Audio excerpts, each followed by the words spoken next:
Joining me now from Toronto is Bob Rae, Canada's special envoy to the Rohingya crisis. Mr. Rae, first of all, thanks for joining us.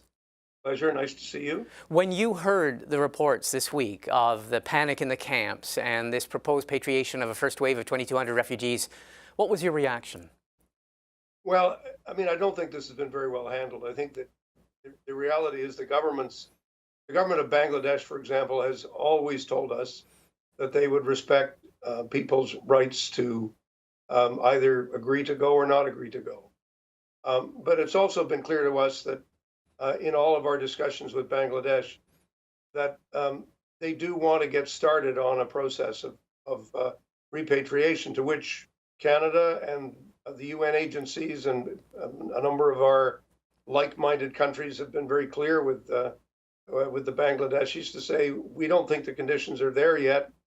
And my basic litmus test is if the conditions are good for them to go, then you would assume that the people who are living now in Rakhine would be able to move around, would have more mobility, would have more rights. So that would be the confidence building measure that would convince other people that it was time to come. So there's always been an element of, frankly, of public relations and not very well handled by both governments trying to say it's the other government that's holding things up, when the reality is it's really about do we have confidence in the situation in Myanmar that would allow everyone to say it's appropriate for people to start going back. And I don't think people are convinced of that at all. So I guess the question is, where do we go from here? I mean, for example, as you say, the participant nations, the UN, the human rights organizations are all saying it's got to be up to the people, the refugees, when they feel comfortable and safe going home. So where do we go from here?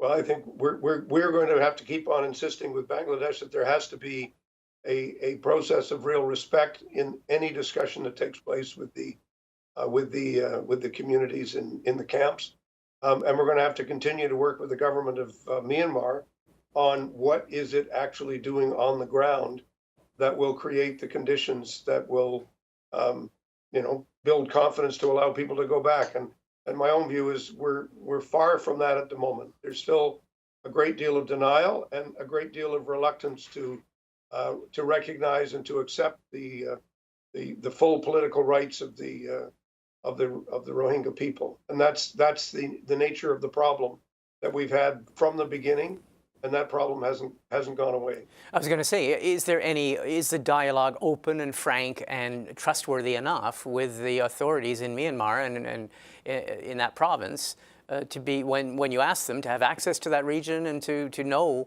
with any certainty whether there are secure conditions and safe conditions and respect of the rights of the refugees who might want to go back?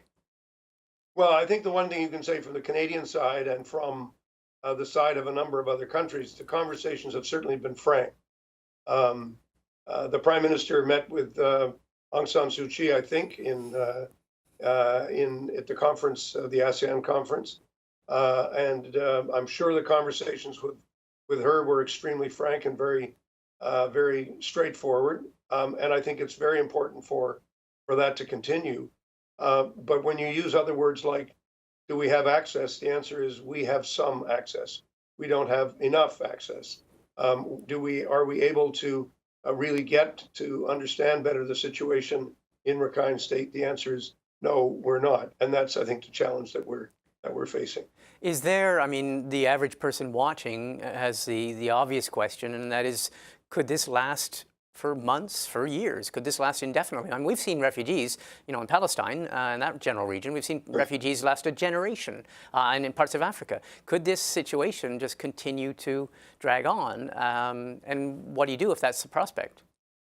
Well, the short answer is yes, it could, and yes, and no, it couldn't. It depends. It depends entirely on whether we can find a political solution to the situation in Rakhine State, whether we can find a political solution to the differences between governments and the Rohingya people, whether we can find a solution that's satisfactory to the people who are asking to return. A basic principle is we can't send people back into unsafe conditions. And we also can't send people back if they genuinely don't want to go. And Bangladesh and Myanmar have both agreed to those principles. It's how those principles are being put into effect that is the troublesome thing. This week, which was really a bit of a charade, frankly, this week should never have happened. We should never have. People should never be saying people are going back when they know perfectly well that the Rohingya have a deep reluctance to go back, and that asking them to go back is quite a traumatic thing unless you've got the confidence building measures that will put that in place. And this is going to require much more of a political solution, I think, than people have realized. It was a wise soul, not me, who said that every humanitarian crisis has, in part at least, a political solution. And we've not yet been able to broker any kind of effective political solution. I know when you released your report, there was a quote you said in the first sentence when you issued your report. You said you talked to an elderly Rohingya man and you asked him, what can Canada do? And he said to you, I still remember the quote, he said to you, don't forget us, do not, keep us in mind. Is there a fear that the world will just go along, and at some point, Bangladesh and Bangladesh will get tired of having refugees in these camps. Myanmar might just basically pretend that the conditions are all right, and without world attention, they can sort of propose another one of these forced patriations. But I think what you've described is the case. That is because it has world attention. That isn't going to happen.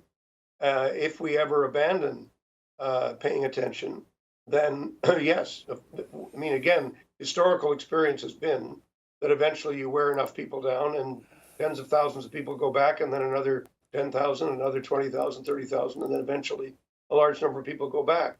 But this has been a revolving door since the late 1970s. And I think what we're hearing clearly from the Rohingya people themselves is we don't want the revolving door anymore. We want political solutions that will give us the assurances that we can go back and we can be safe. And I think these are voices that we cannot ignore. We cannot ignore the voices from the Rohingya people that are coming across loud and clear about the conditions that they will accept in order to go back. That's been our position as a country, and there are a number of other countries that agree with us. And so far, the UN, both the Human Rights Council and the UNHCR itself, accept entirely the principle that return has to be voluntary, it has to be safe, and it has to be dignified. And what happened this week did not meet those conditions. In the meantime, one of the other issues that's come up, and you've been pressing the Canadian government to accept more Rohingya refugee applicants. Do we know anything about where that stands in terms of our people deciding to maybe seek another place to live, that this is not going to come to resolution in this part of the world? Well, right now, the situation is that in neither Myanmar nor Bangladesh are granting exit visas. Okay. They're not allowing applications to go forward. So we are continuing to have discussions with those governments about some cases, whether there could be some exceptions for humanitarian reasons because there's families in Canada and so on. But I would be kidding you if I said it's easy. It's an easy discussion. It's not. But I think that as time goes on, I think there will be more of these cases, and I think there'll be more pressing reasons why the High Commission for Refugees is going to need to work together with all of us on finding an effective approach. We're not talking about hundreds of thousands of people here. We're talking about for us and for most of the other countries, we're talking about saying we'd like to help in some way. Right. And we're prepared to do that. But the question is, can we get the other governments to agree to provide the exit visas? Okay, a simple question of someone who's shaking his head here, me. Why would Bangladesh and Myanmar not give exit visas? Are they taking these people hostage? Is this a political pawn? I wasn't sure I'd put it that way. I think in the case of Bangladesh, I think most of the people involved in this in Bangladesh and Myanmar still feel very strongly that this is an issue that is going to be eventually resolved by resettlement in Rakhine.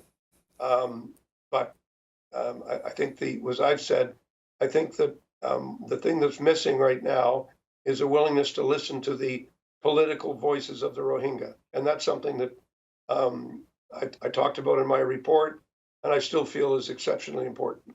Are you optimistic when you saw the events of this week, or does this really give you pause for thought? You said it's badly handled, but some people would say it's more than that. It's pretty bloody-minded. Can you still be optimistic about a political solution? Well, it's not a matter of being optimistic. It's a matter of saying you can't give up. I mean, is it difficult? Yes, of course, it's very difficult. I'll be returning to the region after the Bangladeshi elections, which are being held at the end of December. And I'll be going back to the region after that for another round of talks with both governments, as well as continue my discussions with our allies and like-minded countries and the UN agencies, so on. But I would be kidding you if I said this is easy or that the solutions are going to come quickly. Okay, well, Mr. Ray, thank you very much for speaking with us, and thanks very much for the efforts that you're putting into this. Thank you. Thank you. Thank you so much. Good to talk to you.